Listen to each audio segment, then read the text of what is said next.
The sun was beginning to set behind a row of aging houses on Maple Street. Golden streaks of light filtered through the bare trees, casting long shadows on the cracked pavement. It was the kind of neighborhood where time seemed to move slower, where every creak of a door or distant bark of a dog felt amplified in the stillness. Life here was predictable, almost monotonous, for most of its residents, especially for Mrs. Eleanor Hastings. Eleanor, a widow in her late 70s, had lived in her weathered brick house for over 50 years. The front yard, once brimming with roses and daisies, was now a patchy mix of overgrown grass and forgotten flower beds. She preferred it that way, quiet, untouched, and unbothered by the outside world. Her days were spent reading old novels, watching reruns of her favorite shows, and sipping tea by the large bay window that overlooked the street. But that evening, as Eleanor settled into her armchair with a steaming cup of chamomile, a sound disrupted her peaceful routine, a hesitant knock at her door. It wasn't the confident rap of the mailman or the hurried thud of a delivery driver. This knock was soft, almost uncertain, and it immediately piqued her curiosity. Eleanor set her cup down and shuffled toward the door, her arthritic knees protesting with each step. Peering through the peephole, she saw two small figures standing on her porch. It took her a moment to realize they were children, twins, by the look of them, no older than 7 or 8. They were dressed in worn clothes, their oversized jackets hanging awkwardly on their small frames. Who could they be? Eleanor murmured to herself, her hand hesitating on the doorknob.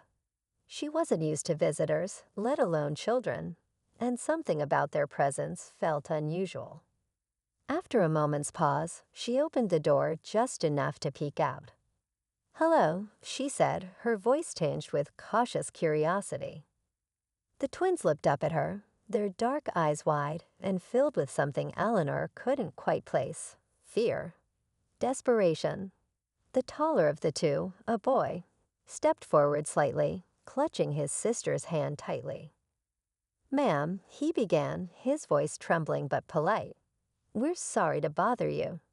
We need help." Eleanor's heart softened at the sight of them. Despite her initial wariness, there was something deeply vulnerable about the way they stood there, shivering slightly in the crisp evening air. She opened the door a little wider. "What's the matter, dears?" she asked, trying to keep her tone gentle. "Are you lost?" The boy exchanged a nervous glance with his sister, who hadn't spoken a word. She clung to him, her small fingers gripping his sleeve as though it were her lifeline. Finally, the boy took a deep breath, his chest rising and falling as he gathered the courage to speak.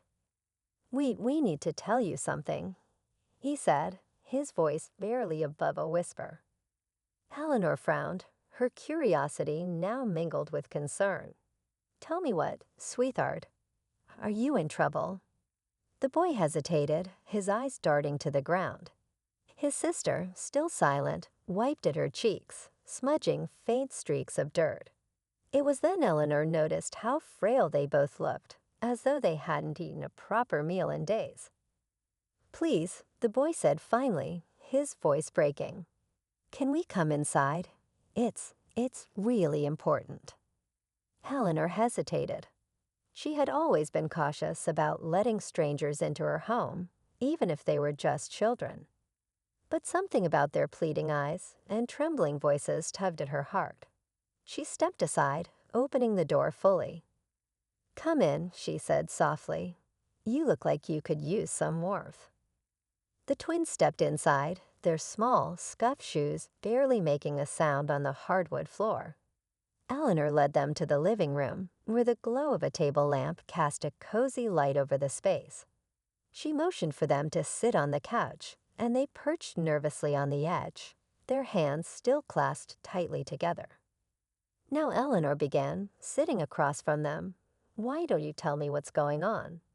Are you lost? Do your parents know you're here?" At the mention of parents, the girl's face crumpled, and she buried her head in her brother's shoulder, muffling a quiet sob. The boy wrapped an arm around her, his own expression strained as he tried to stay composed. "They don't know," he said, his voice shaking. They can't know." Eleanor's brow furrowed. "Why not? Where are they?" The boy looked at her, his dark eyes glistening with tears. "That's why we're here," he said, his voice cracking under the weight of his words. "We came to tell you the truth about who we are and about you." Eleanor's breath caught in her throat. "What do you mean about me?" The boy opened his mouth to speak, but his words were lost as his sister's sobs grew louder. Eleanor reached for a box of tissues and handed it to them, her mind racing with questions. Who were these children? What could they possibly have to say that involved her? "Take your time," she said gently, though her pulse quickened with anticipation. The boy wiped his eyes and took a shaky breath. "Ma'am," he began, his voice steadying, "we don't have anywhere else to go. And we don't know how to say this, but we think you're the only person who can help us. You see, we've been looking for you. For a long time." Eleanor's eyes widened. "Looking for me? Why?" The boy hesitated again, his hands trembling as he clutched the tissue. When he finally spoke, his words were soft but heavy, each one landing like a stone in the silence. "Because," he said, his voice barely audible, "you're the only one who knows the truth about what happened to our mother." Eleanor froze, her heart pounding in her chest. The room seemed to grow colder, the weight of the boy's words settling over her like a heavy fog. She opened her mouth to respond, but no words came out.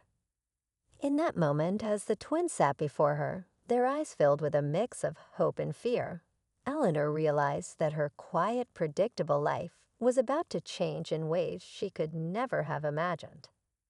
The silence in the room was thick and uneasy. Eleanor sat motionless, her mind spinning as the boy's words echoed in her ears. She stared at the children, trying to piece together the meaning behind their revelation. It didn't make sense. None of it did. She was certain she had never seen them before. Their faces, though heartbreaking, were unfamiliar, and the mention of their mother stirred no immediate memories. Eleanor finally found her voice, though it trembled as she spoke. I don't understand." "What do you mean I know the truth about your mother? I don't even know who you are." The boy's expression darkened, and for a moment, he looked much older than his years, as if life had forced him to grow up too quickly. He glanced at his sister, who had quieted but clung to his side, her small fingers gripping his sleeve. "My name is Daniel," he said, his voice steady despite the tremor in his hands. "And this is my sister, Sarah. We don't think you remember us, but our mom talked about you. A lot. She said you were the only person who could tell us the truth." Eleanor's brows knitted together, her confusion deepening. "Talked about me? Who is your mother?" Daniel hesitated, his gaze dropping to the floor. "Her name was Anita," he said softly. The name hit Eleanor like a jolt of electricity. Anita. It was a name she hadn't heard in decades, one that carried a lifetime of memories, some bittersweet, others painful. Anita had been her neighbor's daughter, a spirited young woman with a quick smile and a rebellious streak. They hadn't been close, but Eleanor remembered her vividly. "She's your mother?" Eleanor asked, her voice barely above a whisper. Daniel nodded. "She was. She died last year." Eleanor's heart sank. "Oh, my dear, I'm so sorry," she said, her voice soft with sympathy. "I didn't know." Sarah sniffled, her small voice breaking the quiet. "We don't have anyone else now," she said, her words heavy with sadness. Eleanor leaned back in her chair, her hands trembling slightly. She felt a rush of guilt for not knowing about Anita's passing. But what did any of this have to do with her? Why would Anita tell her children to seek her out? "Why did your mother think I could help you?" Eleanor asked gently. Daniel swallowed hard. She used to tell us stories about when she was younger, he said. She said there was something that happened, a secret that changed everything for her. And she always said that if we ever needed answers, we should find you. Eleanor's chest tightened. She didn't know what Anita could have meant. A secret. The idea unsettled her, stirring old memories she thought she had buried. But before she could respond, Daniel spoke again, his words laced with urgency. She said you'd know why she left home, he said, and why she never came back. Eleanor's breath caught. Left home, she echoed. Anita ran away when she was young. I remember that, but I don't know why. I wasn't involved. Daniel shook his head. She said you were the only one who could tell us the truth, he insisted. Please, Mrs. Hastings, we need to know. We don't have anyone else to ask. The desperation in his voice was unmistakable, and it pierced Eleanor's heart. She didn't have the answers they were looking for, at least none that she could recall. But she couldn't ignore them, not when they had nowhere else to turn. I'll do my best to help, she said finally, her voice firm despite the unease that gnawed at her. But I'll need time to think. It's been so many years. Daniel nodded, relief washing over his face. Thank you, he said quietly. As the evening stretched on, Eleanor made the children a simple meal, soup and bread, and listened as they shared bits and pieces of their story. Anita had struggled as a single mother, working long hours to provide for her children. She had always been fiercely protective of them, but her sudden death in a car accident had left them adrift. We've been staying with different people, Daniel explained, his tone heavy with resignation. But no one really wants us. Eleanor felt a pang of sadness. You're safe here, she said firmly. Later that night, as the twins slept on the pull-out couch, Eleanor sat by the window, staring out at the darkened street. Memories of Anita flickered in her mind, her laughter, her defiance, the way she had vanished without a trace. There had been whispers back then, rumors of trouble at home, but Eleanor had never known the full story. Now those old questions resurfaced, more pressing than ever. What had driven Anita away? And why had she sent her children to Eleanor? The answers felt just out of reach, like shadows on the edge of her memory. But one thing was certain, whatever the truth was, it had the power to change everything, for her and for the twins. As the first light of dawn crept over the horizon, Eleanor made a decision. She would uncover the truth, no matter how deeply buried it was. Because these children deserved answers. And perhaps so did she. The next morning, Eleanor woke early, her thoughts still clouded with unanswered questions. She watched the twins sleeping soundly on the couch, their small faces peaceful in a way that tugged at her heart. They had been through so much, and whatever the truth was, she felt an obligation to uncover it, for them and for Anita. After breakfast, Eleanor decided to visit an old acquaintance, Mrs. Gardner, who had lived next door to Anita's family all those years ago. If anyone could shed light on what had happened, it was her.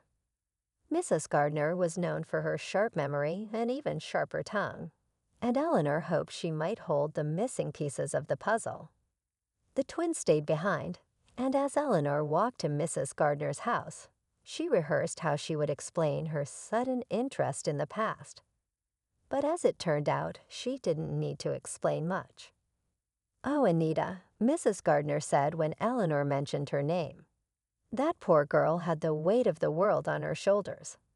Eleanor leaned forward, her curiosity growing. "What do you mean? What happened to her?" Mrs. Gardner hesitated, her expression softening. Her father, Robert, he was a difficult man. Strict to the point of cruelty, if you ask me. He had a temper, and Anita bore the brunt of it. Everyone on the street knew it, but no one dared to intervene. Things were different back then. People turned a blind eye. Eleanor's stomach twisted.